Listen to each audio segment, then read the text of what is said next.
This is Busted Pencils, fully leaded education talk. Here are your hosts, Dr. Tim Slekar and Dr. Johnny Lupinacci, educated educators talking education.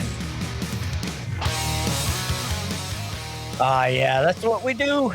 It's Busted Pencils, fully leaded education talk, educated educators talking education. Man, here we are, classes in session Wednesday. Dr. Johnny Lupinacci, producer Jess. Love seeing you guys. Johnny, what's happening, my friend? Hey, man, it's midweek. Love it. Love being here, Tim. Lots of exciting stuff happen. I mean, every day there seems to be a new executive order and some, mess to sift through. We won't dive into that because remember, we like to keep it positive. We're dancing through the week, and I'm still dancing, my man. But I'm Oh, extra excited because I got some stuff from the mailbag. So today's oh, class is going to be in session, but it's a special class and it's right up your alley. So I'm excited about today's class. yeah. Jess, how you doing? I'm working on dancing my way through this, but boy, it has just been such a fire hose and just trying to sift my way through. I so look forward to this time together because it is a break. It's a chance to take a step back and look at the bigger picture and look at what, especially to me, is so important. Education, true education, not schooling, but education, learning, and really developing that curiosity and these long-term skills. How are you doing, Tim, eh? I am doing actually pretty well. I was just thinking about the dancing and dancing during these executive orders. I think the best way would be to imagine me not being able to break dance, but trying to break dance I've seen a is I've is seen a video of you doing something like breakdancing. You're breaking something. it's really, I think that, true break dancing is the only type of dancing you would be seeing me doing. However, though, you know what? I love the fact, yeah, the mailbag. In fact, though, before we even get to this mailbag, I'm going to remind everybody, if you have a question like the one we're about to go over, 608-557-8577, 608-557-8577. That is the number for the mailbag. Give us a call, ask us a question, let us know what you think about the show because, hey, guess what? I'm going to jump right into it, though. Just, do a little, I'll actually put it in there. Hi. Well, hello to you too, letter writer. Thank you for pushing back on awful education policy. Is it possible to opt out of the Ohio State test for fourth grade? That's question one. Number two, do you have any advice for parents trying to push back on the science of reading mandates? In our school district, the administration and school board seem to have drank the Kool-Aid. They have fully bought into the science of reading movement and feel very self righteous about it. I've participated in a parent feedback session that was more of a marketing presentation. Meanwhile, my fourth grader is completely miserable in a classroom piloting. Well, we won't even say which one it is. With fidelity, though, love that word. He is a creative, out of the box thinker who has previously loved schools, thrives in a flexible workshop model. Anyway, I'm feeling very unheard as a parent. Would appreciate any feedback or advice. Thanks from Shannon. Shannon in Ohio. Wow. Let's take question one first because science of reading, we'll get into that, but opting out. The question of opt out, can you opt out? I think the best way to talk about opting out is have an opt outer who I happen to have with us today. One true opt outer, my daughter Lacey, who has been opting out her whole life and not opting out of, schooling because she's a senior in college. But Lace, you were an opt-out student. Tell us about your opt-out experience. Yeah, so I don't think that's in front of my face. So I don't think I've ever taken a standardized test before, have I? No, you I haven't. don't, no, I don't think so. And you know what? It definitely doesn't affect how you learn as a person. It doesn't prove anything because I'm in college now and I've been on the dean's list the entire time I've been in college. So don't let a standardized test define your intelligence in any way. Do you remember what we did to opt you out? We just sent them a letter, Yeah, right? yeah. Just send it. Yeah, you We do. You don't ask them, you tell them that you're doing it. So that's what we did. And it was really fun. I loved opt out day because we went on educational field trips instead. We went to the zoo, we did crafts, and I probably learned more than I ever would have taking a standardized test. Yeah. Well, the best thing too about when you got a little bit older, because we started opting you out in 3rd grade. And by the time we got to middle school, though, you were so passionate about it. Tell them what you did on your own. I can't really remember what brought me to do this. I mean, just obvious anger over the fact that it's even a thing. But I actually just decided one day I wanted to speak to the school board. And so I wrote up a whole paper. And I think one of my teachers helped me get in touch with the school board and figure out how to get me a spot to speak, right? Yeah. And yeah, got up. It was one of the most nerve-wracking things I ever did because it was pretty much a board just of middle-aged white men. So it was kind of scary. But I got up there and I spoke for maybe 5 minutes. And yeah, it was All really advocating cool. opt out. Yeah, yep. And everyone behind me that was there at the school board meeting, I got a pretty big applause, which was awesome. It was awesome to like talk about it and stuff, but I didn't really get much feedback from them after I did it. So I don't know if that's because they didn't care, or hopefully it's because they were too stunned to speak that a 6th grader was speaking up to them. So yeah. But I mean, that's what's really cool about it is that you did this. And so the person asking the question here, how do you, what do you? Well, first, the answer to that is you, as my daughter said, you don't ask, You just do. tell them, because this goes, and this has gotten fuzzy and hazy over the last 3 or 4 years, what it means, but you have the parental right, and standardized testing and the results of standardized tests aren't for progression, moving your kids forward. No. And so you don't have to have them, and you don't have to take them. So you can just walk in and say, I don't give the school permission to test my child. What we did when we did this, so as you heard Lacey say, we then planned a whole day or 2 or 3 days of the testing of alternative education that we provided to the school, saying, here's what Lacey and her brother Luke were going to do during opt-out days. And like I said, you guys got to the point where you decided to talk about it. But here she is, a senior in college. And the proof is, guess what? If you don't take standardized tests, look what happens. I honestly feel like I'm better off not having taken it, because also I don't want it to be looked over. The fact that, yes, it's bad on the education system, but we also need to make sure we pay attention to the fact of how bad it is on students' mental health. And that was a big portion of what I spoke about to the school board meeting, was how horribly it can affect like young students' mental health, because they're not out there telling you. I know so many of my friends that did take it, they thought it affected their overall grade. It doesn't go into your overall like letter grades for your classes at all. And we know that because it didn't go into mine and I didn't take it. But I literally had friends that were so nervous to take it because they thought they had to do perfect that they were peeing their pants while they were taking it. So it's really important to also bring awareness to how it can affect mental health on students. So there you go, Johnny and Jess. You hear it from the opt-outer herself. I love it. I love it. And not just anecdotal. I bet there are a lot of other folks, Lacey, who opted out or didn't take that test who agree with you.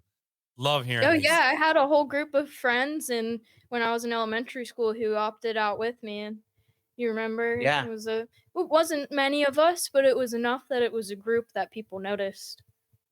So real quick, Tim, let me ask you and Lacey a question. What state were you in? Because we've bounced around quite a bit, us blue collar scholars.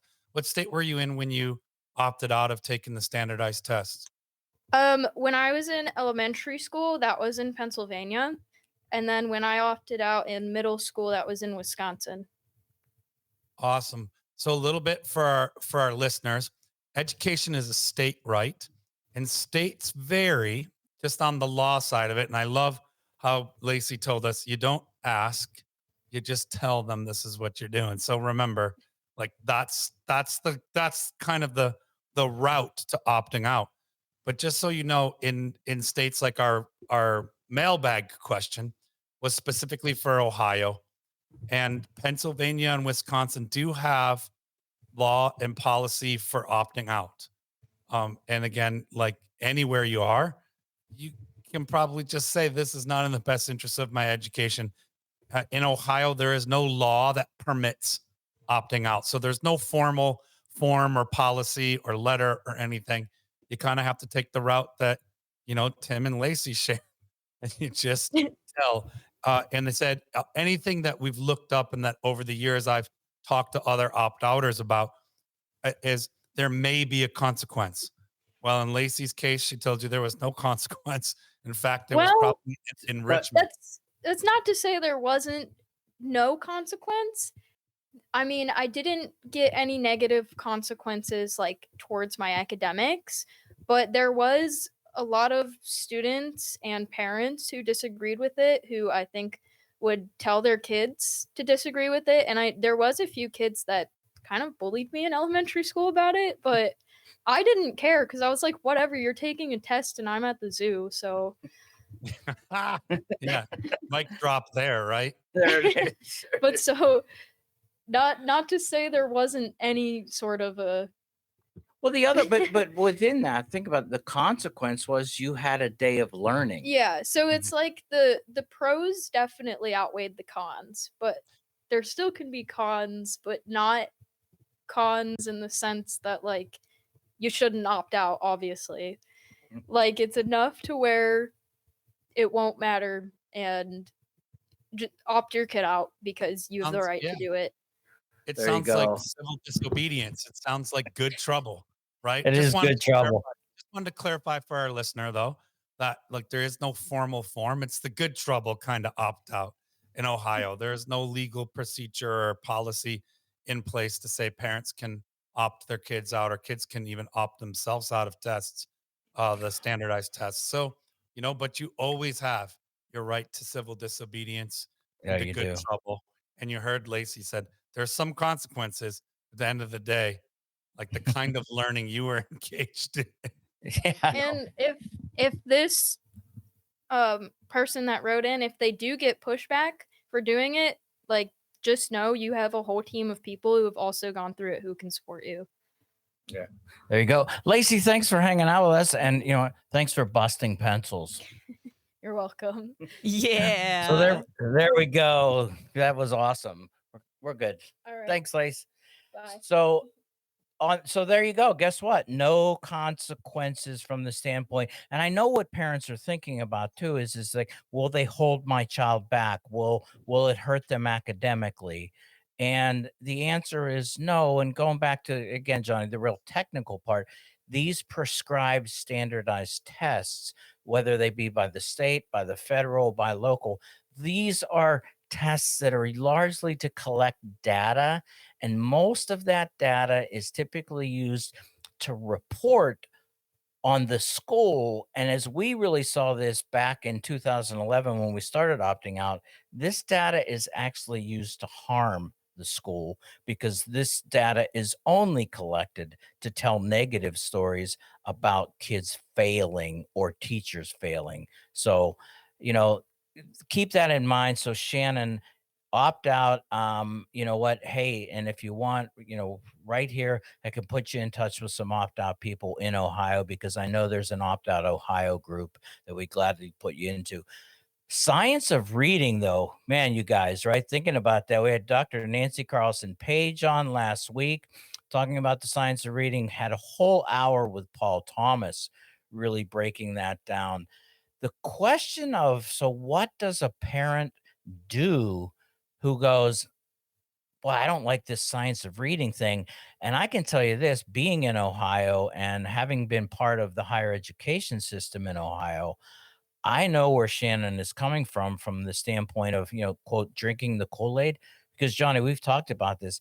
It is mandated in Ohio that every child, every teacher, and every teacher education program at every college, whether it be private or public, must be using the science of reading and an approved curriculum that can only be taught. I'm thinking on this one too. How is it that a parent gets together and says, "Man, this is bunk, and this is really starting to make my kid be disinterested in school"? Um, I would wonder, and this is me just thinking out loud, are there any other parents that are feeling that way? How can you get to know them? Can you put that out? Do you have a place where maybe you can get together with some parents to ask the question? Because then, if you find some like people, and this is what we did with opt out, we found some people who agreed and we kind of created our own little group. And then we got to educating ourselves about opting out. And here on the science of reading, I think once you educate yourselves, and I have to say, you know what? We got a lot of science of reading shows. If you want to get a great education, come to Busted Pencils, because what you're going to need to do is really have the scholarship and the research to explain very clearly that, first of all, there is no science of reading. And the whole idea of only one single way to learn to read, man, that's real problematic. So, Johnny, I don't know, add to a little bit there what I was throwing out. Well, I can layer on a little bit, Tim. We were talking about this week in school, and I love examples. And one that the students and I came up with, science of reading, it's a very manipulative branding, because science of, man, it sounds like, hey man, there's a lot of research that's done to make this scientific method, scientific consensus on this being, the way we learn to read. And that's simply not true. Right. So it's Right. a branding. It would be similar to if, like, we were to say, pick your favorite brand, I won't name them, of like athletic shoes. One certainly comes to mind. You can just do it, but come up with that brand and then say it's that brand of basketball, right? Mm, And like, you could play basketball in any kind of quality athletic shoe or any kind of equipment. It's not owned by that particular thing, but there are some ways that brands might mislead. And so, mm, this is a branding. It's really manipulative to name something science of right. reading, or science of, like, if I was to say I'm a math teacher and the way I teach math is science of mathematics, and I'm going to kind of brand it and maybe have some researchers doing some research, but certainly not scientific consensus on this being like science solution to learning to do mathematics. That's the same thing here with reading, right? We've had the reading wars for years, right? Hmm. Whether, it's phonics based, or, we've had all these different ways we've chopped it up on here with Dr. Nancy Carlson Page and Dr. Paul Thomas and Tim Slekar here. Dr. Tim, you've talked a lot about it. But in essence, I'm always weary of misleading brand names. And this Yeah. is one of those times where I'm like, okay, now remember, scientific consensus is a real thing, and it's misleading because we hear this is the best way, and that Right. science has enforced that. But scientific community hasn't really enforced that. This is, in fact, a brand that's being imposed on states and districts. You made a great actual illustration comparison there. I love that basketball kind of analogy and putting that in. And so think about the game of basketball, and then the parallel is reading and learning to read, right? And you said the other thing is, so shoes. Now, how many different brands of shoes are there out there for athletes to use? And guess what the athletes do? They choose the shoe that works for them, that helps them be the better basketball player. And so, what we've been talking about with, quote, the science of reading is there isn't a single science of reading. And when you're coming to the game of reading, you want to be able to bring any tool or any shoe as you would want to bring to the game of basketball, any type of athletic, knee wraps and things like that. You want to use those things that work. that make you actually be able to enjoy that game. And now we're talking about basketball, but enjoy reading. And I hear that coming out of Shannon is saying, hey, guess what?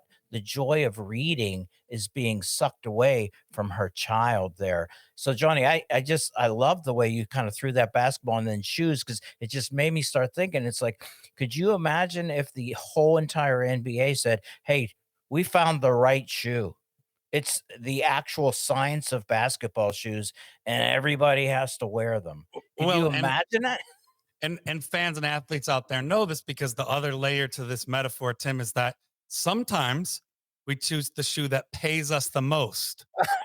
And Right. so, just like this science of reading, there is money attached to Mm. implementing it in funds for your state and your district, should you choose to implement this. So, there is also an economic layer to this that is highly political. And we can get into that in a whole nother show. But this has been a great class and session. And now it's time for your moment of Zen.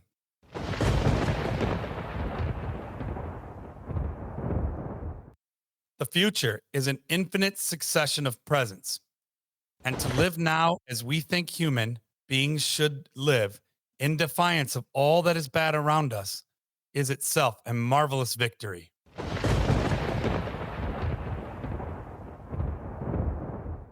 Hey, everybody, thanks for busting pencils with us. Love that you got to spend classes in session with us on Friday. Don't forget face-offs and free throws, and Saturday, 1 whole hour of busted pencils across all of the civic media stations and the apps that are out there. You know, the thing is, too, if you're downloading this show on Apple Podcasts or Spotify, make sure you leave us a review and a comment.